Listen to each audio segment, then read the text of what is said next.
اعوذ باللہ من الشیطان الرجیم، بسم اللہ الرحمن الرحیم. You are watching advance social talk with Gohar Ayub. اور آج میں ایک بہت ہی زبردست اور اسپیشل قسم کی ویڈیو ریکارڈ کر رہا ہوں اپنے ویورز کے لیے. اور آپ جہاں کہیں بھی ہوں، صحت و ایمان کی بہترین حالت میں ہوں. میرے ساتھ آج موجود ہیں حامد علی. السلام علیکم. وعلیکم السلام. حامد علی کا میں ایک مختصر سا تعارف کراتا چلوں. ویسے میں سیاست کو نہ تو سپورٹ کرتا ہوں اور نہ کبھی سیاست کے لیے ویڈیوز بناتا ہوں، کیونکہ یہ میرے بچپن کے دوست ہیں. اور جب مجھے یہ پتہ چلا کہ جماعت اسلامی کی طرف سے UC10 ملیٹ ٹاؤن کے لیے as a chairman Jamaat Islami کے ٹکٹ پر الیکشن لڑ رہے ہیں، تو مجھے حیرت بھی ہوئی اور ساتھ میں خوشگوار خوشی بھی ہوئی. اور میں نے سوچا کہ اپنے ناظرین کے لیے ایک ویڈیو لازمی بنانی چاہیے جس میں وہ سارے سوالات پوچھوں جو عوام پوچھنا چاہتی ہے سیاستدانوں کو لے کر، ان کے جو ذہن میں چل رہا ہوتا ہے سیاستدانوں کو لے کر، اور اسپیشلی جماعت اسلامی کو لے کر. میں جماعت اسلامی کو کیونکہ بہت پسند کرتا ہوں، ایز اے سیاسی پارٹی نہیں بلکہ ان کی خدمت کے حوالے سے کراچی کو. تو آج اس سلسلے میں حامد بھائی سے ہم نے ٹائم لیا ہے اور وہ سارے چپتے ہوئے سوالات جو عوام کے ذہن میں ہیں، جو عوام پوچھنا چاہتی ہے، کیونکہ عوام کو یہ سیاستدان ساری زندگی ہو گئی، 75 سال ہونے کو ہے پاکستان کو، کہ سیاستدانوں نے عوام کو کبھی بھی کوئی اچھی خبر نہیں دی اور نہ ہی کبھی سکون کا سانس لینے دیا. تو اس حوالے سے ہم عوام کے ذہن میں ہزاروں سوال ہیں، لیکن ہم کس سے پوچھیں؟ تو مجھے یہ موقع ملا کہ میرے دوست کیونکہ الیکشن میں ہیں اور سیاست میں عملی طور پر آ چکے ہیں، تو ان سے وہ سارے سوال پوچھوں. اور میں ان سے یہ کہوں گا کہ آج میرے سوال تلخ ہوں گے اور آپ چاہیں تو ان کا جواب دیں اور چاہیں تو انہیں پاس کر دیں، آپ کو مکمل اس بات کی اجازت ہوگی. تو یہ ایک کامیاب بزنس مین بھی ہیں اور علاقے کے لیے ان کی بہت ساری خدمات ہیں. ان کے والد صاحب یہاں پر نائب ناظم رہ چکے ہیں جماعت اسلامی کی طرف سے، اور علاقے کا ہر شخص بٹائی آباد کا انہیں جانتا ہے. اور یہ ایک کامیاب بزنس مین ہے. میرا ان سے یہ سوال ہے کہ اچانک ایسا کیا ہوا کہ آپ سیاست کی طرف آئے؟ مائک میں انہیں دے رہا ہوں اور پھر میرے سوال ہوں گے اور جواب جو ہے حامد بھائی دیں گے اور یہ بتائیں گے کہ انہوں نے سیاست کو جوائن کیوں کیا. سب سے پہلے تو گوہر بھائی آپ کا شکریہ، آپ نے ٹائم نکالا اور آئے اور اس کام کے لیے جو ہے وہ مجھے پابند کیا اور اس وقت میرے ساتھ بیٹھے ہیں، انٹرویو کر رہے ہیں. فی الحال جو آپ کا جو سوال ہے، اس حوالے سے میں آپ کو بتاتا چلوں کہ میرا ذاتی بھی کوئی ارادہ نہیں تھا سیاست کے عملی میدان میں آنے کا. جیسا کہ آپ اور ہم نے ایک ساتھ ہی اپنے تعلیمی کیریئر کا آغاز بھی کیا تھا، اور اس کے بعد آپ نے ایک تعلیمی جو پڑھانے کا تدریس کا سلسلہ ہے وہ شروع کیا، اور میں نے انجینئرنگ فیلڈ جوائن کر لی. اس کے بعد جو آپ کا سلسلہ رہا، پھر کاروباری فیلڈ میں آ گیا، اپنا کاروبار شروع کر دیا. میرا مقصد سیاست میں آنے کا وہ یہ تھا کہ میں نے جب دیکھا، اپنے علاقے کے مسائل دیکھے، یہاں کے لوگوں کی جو بنیادی ضروریات تھیں ان کو پورا نہیں کیا جا رہا تھا، ان کے مسائل سننے والا کوئی نہیں تھا. ان کے جہاں پہ اسکول کے، ڈسپنسری کے، ان سب چیزوں کے معاملات تھے، صحت کا معاملہ اتنا اچھا نہیں تھا، تعلیم کی جو بنیادی سہولتیں ہیں جو گورنمنٹ کا کام ہے پرووائڈ کرنا، وہ اتنی اچھی نہیں تھیں. اور جو اس وقت یہاں پہ لوگ گورنمنٹ سسٹم میں موجود تھے ان کو اس چیز کے اندر کوئی دلچسپی نہیں تھی. اور ترقیاتی کاموں کے حوالے سے بھی بات کی جائے تو بہت سے مسائل ہیں جو اس وقت ان اٹینڈنٹ پڑے ہوئے ہیں، جس کے اوپر کوئی کام نہیں کر رہا. تو ان سب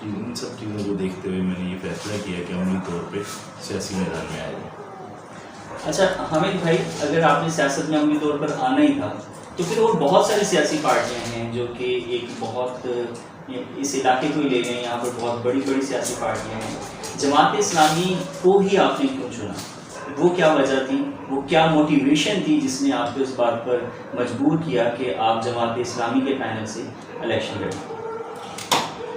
اس کی گور میں جو بنیادی وجہ تھی وہ یہ تھی کہ میں جب اسٹوڈنٹ لائف میں تھا تو میرا ایک ٹائم جمعیت کی ساتھ گزرا، جمعیت سے میری وابستگی رہی. پھر اس کے بعد میرے والد صاحب رکن جماعت بھی ہیں اور ان کی بھی خدمات رہیں. جماعت اسلامی کے پلیٹ فارم سے وہ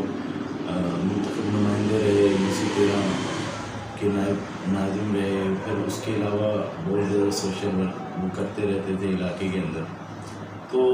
ان سب چیزوں کو جب میں دیکھتا تھا اور ان سب چیزوں میں انٹرسٹ جو اس وقت رکھتا تھا، تو اس لحاظ سے میں نے دیکھا کہ اگر کوئی ایماندار اور دیانتدار قیادت جو ایک خالصتاً لوگوں کی بھلائی کے لیے جذبہ رکھتی ہے تو وہ جماعت اسلامی کی قیادت ہے۔ ٹھیک ہے، جماعت اسلامی کو میں بھی بہت شروع سے جانتا ہوں، لیکن جماعت اسلامی پر بہت سارے اعتراضات بھی ہیں جو کراچی کی عوام لگاتی رہتی ہے، اور بہت زیادہ۔ کیا جماعت اسلامی کسی کو ٹکٹ دیتے ہوئے یہ اس بات کا خیال کرتی ہے کہ وہ ان کے اپنے لوگوں میں سے ہے، یا وہ کسی سفارش پہ ٹکٹ دیتی ہے، یا پھر کوئی ایسا علاقہ، ایسا شخص جو مشہور ہو اسے خریدتی بھی ہے؟ کیا یہ الزامات جو جماعت اسلامی پر ہیں، آپ ان کا بہتر جواب دے سکتے ہیں؟ کیا ایسا ہوتا ہے جماعت اسلامی میں؟ گور بھائی، اس حوالے سے میں یہ کہوں گا کہ ایسا میں نے تو اب تک نہیں دیکھا، اور اگر میں موجودہ بلدیاتی انتخابات کے حوالے سے اگر بات کروں، جو ہم نے پینل یہاں پہ تجویز کیا جماعت اسلامی نے، اس کے اندر بھی لاسٹ ڈے تک یہ فائنل نہیں تھا کہ کون سے کینڈیڈیٹ فائنل ہوں گے، اور مجھے خود بھی اپنا نہیں پتا تھا کہ میں چیئرمین کے لیے نامزد امیدوار ہوں گا، کیونکہ میرے ساتھ کورنگ کینڈیڈیٹ پہ اور بھی 2-3 لوگ تھے، اور میں آپ کو یہ بات گارنٹی سے کہہ سکتا ہوں کہ جماعت اسلامی کے پلیٹ فارم سے جتنے بھی کینڈیڈیٹ اس وقت میدان میں موجود ہیں، ان میں سے کوئی ایک بھی کینڈیڈیٹ ایسا نہیں ہوگا جو اپنی ذاتی خواہش یا اپنے ذاتی مفاد یا ذاتی کسی مقصد یا سفارش کے اوپر اس بلدیاتی نظام کے اندر الیکشن لڑ رہا ہوں۔ اچھا، جماعت اسلامی کا کوئی کرائیٹیریا ہوگا کسی کینڈیڈیٹ کو سلیکٹ کرنے کے لیے، اور اس میں جیسے کہ آپ نے بتایا کہ ان کے درمیان میں مقابلہ بھی ہوتا ہے کہ کس کو پریفر کیا جائے، تو وہ کیا خصوصیات جماعت اسلامی دیکھتی ہے اپنے ایک نمائندے کے اندر تاکہ اسے عوام کے سامنے ایز اے لیڈر لایا جائے؟ گور بھائی، آپ نے ہماری قیادت اور یہاں پہ جو اس وقت موجودہ امیدوار ہیں ان سے آپ کی ملاقاتیں بھی ہوئی ہیں، گزشتہ کچھ دنوں سے آپ ہمارے ساتھ ہیں، اور آپ نے نوٹس کیا ہوگا کہ کوئی بھی کینڈیڈیٹ ایسا نہیں ہے جو آپ کو لگتا ہو کہ وہ اپنے ذاتی مفاد یا ذاتی سفارش کی بنیاد پہ ہے۔ اور اسی طرح جو آپ نے کہا کہ کمپٹیشن رہتا ہے اور کیا کرائیٹیریا ہے جس کے اوپر اس کو سلیکٹ کیا جاتا ہے، تو دیکھیں میں نے آپ سے کہا کہ جماعت اسلامی کے اندر جو لیڈرشپ ہے اس کے اندر یہ کوالٹیز جو ہیں وہ سب سے زیادہ ضروری ہیں کہ ایماندار ہو، دیانتدار ہو، اور خدمت کا جذبہ رکھتا ہو، بے لوث خدمت بغیر کسی ذاتی یا کوئی کسی مفاد کے۔ آپ اتنے دن سے الیکشن کمپین اس علاقے میں کر رہے ہیں، تو آپ کو کیا فیل ہوتا ہے کہ جب سے آپ نے جماعت اسلامی جوائن کی ہے تو آپ میں کیا ایک نارمل لائف سے ہٹ کر کیا تبدیلی ہے؟ اس کے اندر میں یہ کہوں گا کہ بہت سی ایسی چیزیں تھیں جو روزمرہ کی روٹین میں ہوتی تھیں، جو میں سمجھتا ہوں کہ میرے ذاتی زندگی کے اندر ان کا کوئی اتنا اہم رول نہیں تھا، جو اب بالکل ہی میں ڈسکنیکٹ کر چکا ہوں۔ اب میں ان کے اندر پارٹیسپیٹ نہیں کر رہا ہوتا۔ آپ خود بھی دیکھ رہے ہوں گے کہ لوگوں سے عوامی رابطہ مہم چل رہی ہوتی ہے، یا پھر لوگوں کے کچھ مسائل، ابھی بھی ہم اس وقت حالانکہ منتخب ہیں نہیں ہوئے، ہم ابھی الیکشن میں ہیں، لیکن جو لوگ اپنے مسئلے مسائل لے کر آتے ہیں ان کو حل کرنے کی کوشش کر رہے ہوتے ہیں، ان کو فیسیلیٹیٹ کر رہے ہوتے ہیں۔ تو اس کے اندر میں یہ کہوں گا کہ ابھی اس وقت موجودہ کنڈیشن کے اندر ہم تمام ایکٹیویٹیز جو ہیں وہ آن گراؤنڈ الیکشن کے حوالے سے تو کر ہی رہے ہیں، لیکن اس کے علاوہ بھی بہت سی ایسی چیزیں ہیں جو ہم عام روزمرہ کی زندگی میں کرتے تھے، اور میں یہ سمجھتا ہوں کہ وہ ویسٹیج آف ٹائم تھا، جو اب ہم ٹائم انویسٹ کر رہے ہیں ایک ایسی جدوجہد کے اندر، ایک ایسے کام کے اندر جس کے وقتی طور پہ تو شاید نتائج نہ ملیں، لیکن دیر پا نتائج جو ہیں وہ انشاءاللہ اچھا۔ آپ کیا سمجھتے ہیں کہ حافظ نعیم الرحمان صاحب کی قیادت میں کراچی اس بار جماعت اسلامی کراچی سے اس کی پوزیشن کیسی آپ دیکھ رہے ہیں؟ آپ کیونکہ آن گراؤنڈ ہیں، لوگوں سے مل رہے ہیں، لوگوں کے ویوز ڈائریکٹ آپ تک پہنچ رہے ہوں گے، اور بہت عرصے بعد جماعت اسلامی کو جو میں سمجھتا ہوں کہ حافظ نعیم الرحمان صاحب جیسے ایک بہت پرجوش لیڈر ملے ہیں، اور انہوں نے ایک بلبلہ تمام نوجوانوں میں پھونک دیا ہے، تو آپ کیا سمجھتے ہیں کہ اس بار جماعت اسلامی کی پوزیشن کیسی ہے؟ گور بھائی، حافظ نعیم الرحمان صاحب نے ایک بہت اچھی فضا جو ہے وہ کراچی میں جماعت اسلامی کے جو بھی کینڈیڈیٹ جہاں جہاں سے اس الیکشن کے اندر پارٹیسپیٹ کر رہے ہیں ان کے لیے قائم کی ہوئی ہے، اور وہ بذات خود بہت جذبہ رکھتے ہیں اور ان کے پاس ایک پلان ہے جس کے تحت وہ یہ ساری چیزیں کر رہے ہیں. اور میں آپ کو اگر صحیح سچ بتاؤں تو ان کی ہی جد و جہد سے متاثر ہو کے جس طرح انہوں نے حق کراچی مہم کا آغاز کیا، جس طرح انہوں نے کہ الیکٹرک کے خلاف وہ سارے معاملات ٹیک اپ کیے، احتجاج کیے، احتجاجی ریلیاں کی، پھر اس کے بعد بحریہ کے لوگوں کے مسائل کا حل نکالا، تو ان سب چیزوں کو دیکھتے ہوئے ذاتی انٹرسٹ ڈیولپ ہوا. پھر ہم نے بھی جو ہے وہ عملی میدان میں قدم رکھا. آپ اگر انشاءاللہ جماعت اسلامی کے پینل سے یہاں سے آپ ون کرتے ہیں تو وہ کیا خاص 3 کام ہیں جو آپ اس علاقے کے لیے، بٹائی آباد کے لوگوں کے لیے آپ کرنا آپ کی پریورٹی ہو؟ گوہر بھائی کام تو بہت زیادہ سارے ہیں، مطلب میں اگر آپ کو پروجیکٹس گنواؤں جن کے اوپر ہمیں کام کرنا ہے وہ ان گنت ہیں. ہم ایک پلان ترتیب دے چکے ہیں، ہماری ٹیم اس کے اوپر ایک آلریڈی اپنا منشور بنا چکی ہے اور ہم کام کر رہے ہیں علاقے کے حوالے سے کیا کیا چیزیں ضروری ہیں. لیکن جو میں سمجھتا ہوں اس وقت بنیادی چیزیں ہیں جن کے اوپر ہمیں سب سے پہلے کام کرنا ہے وہ تعلیم اور صحت ہے. تعلیم اور صحت کے حوالے سے ہمارے یہاں اس یونین کونسل کے اندر بہت مسائل ہیں، عام لوگوں کی پہنچ تک نہیں ہیں وہ اتنے ریسورسز کہ وہ ان تعلیمی اداروں میں داخلہ لے سکیں یا تعلیم حاصل کر سکیں. ان 2 بنیادی سہولتوں کے بعد ہمارے یہاں پانی کا اور سیوریج کے نظام کا بہت بڑا مسئلہ ہے، کافی چیلنجز ہیں اس کے اندر. ان کی ضروریات کو پورا کرنے کے لیے ایک بہترین قسم کی پلاننگ اور اس کے اوپر عملی اقدام کی ضرورت ہے، جو انشاءاللہ ہم منتخب ہونے کے بعد ہم نے ان سب چیزوں کو ورک آؤٹ کیا ہوا ہے، ہم اس لیے نہیں کر رہے ہیں. اچھا، آج میں سوشل میڈیا پر دیکھ رہا تھا بٹائی آباد میں ایک امن ریلی نکالی گئی جو کہ بہت خوش آئند بات ہے، جس میں آپ اور آپ کے ساتھی بہت متحرک نظر آئے. تو آپ کیا سمجھتے ہیں کہ جماعت اسلامی کسی خاص طبقے کے لوگوں کی نمائندگی کر رہی ہے یا کسی قوم کی نمائندگی کر رہی ہے، یا کراچی سے وہ کراچی کے ہر اس شخص کی نمائندگی کر رہی ہے جو کہ کراچی میں روزگار کے لیے آ رہے ہیں یہاں پر، یا عارضی طور پر آتے ہیں یا مستقل طور پر یہاں پر ہجرت کر کے دوسرے علاقوں سے آتے ہیں؟ تو آپ کیا سمجھتے ہیں کہ جماعت اسلامی کے کا وہ جو منشور ہے، جو وہ کہتے ہیں کہ ہم سب کے لیے ایکول اپنے پاس دل میں جگہ رکھتے ہیں، تو اس ریلی میں بھی جیسے کہ نظر آیا، تو آپ کیا سمجھتے ہیں کہ جماعت اسلامی کراچی کے تمام مسائل کو پریورٹی دے گی، اور جو کراچی کا اتنا بڑا بجٹ کراچی کے لیے اسپیشلی ہوتا ہے جو یوٹیلائز نہیں ہو پاتا انفارچونیٹلی، تو آپ کو کیا لگتا ہے کہ 100% وہ کراچی پر استعمال ہوگا جماعت اسلامی کے ون کرنے کے بعد؟ آپ اگر اس کی کوئی آپ کے ذہن میں کوئی ہے، اس کی کوئی مثال ہے تو آپ دینا چاہیں تو.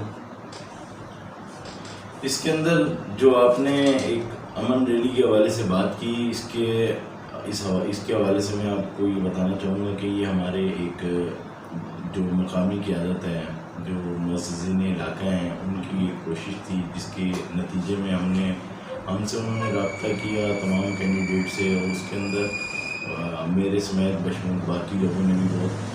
مثبت کردار ادا کیا، اور ہم نے یہ ایک کامیاب پروگرام کیا جس کے نتائج بھی آئے الحمدللہ. علاقے میں ایک امن کی فضا قائم ہوئی. اب میں آپ کو بتاتا چلوں کہ یہاں پہ اس کراچی کے اندر اگر آپ دیکھیں تو اس کراچی کی اونرشپ کسی پارٹی نے نہیں لی. اگر آپ پیپلز پارٹی کی حکومت دیکھیں تو ان کے بھی دور حکومت میں کسی قسم کا کوئی میگا پروجیکٹ یا کسی پلاننگ کے تحت کسی بھی منصوبے کے اوپر کوئی کام نہیں ہوا. اور اگر آپ یہ پی ٹی آئی کی بات کریں تو ان کی بھی گورنمنٹ رہی، ان کے ایم این اے اور ایم پی اے منتخب رہے یہاں سے، اور انہوں نے تقریباً کوئی 3.5 سال کے قریب جو ہے وہ حکومت کا حصہ رہے، اور انفارچونیٹ وہ کراچی کے لیے کچھ بھی نہ کر سکے.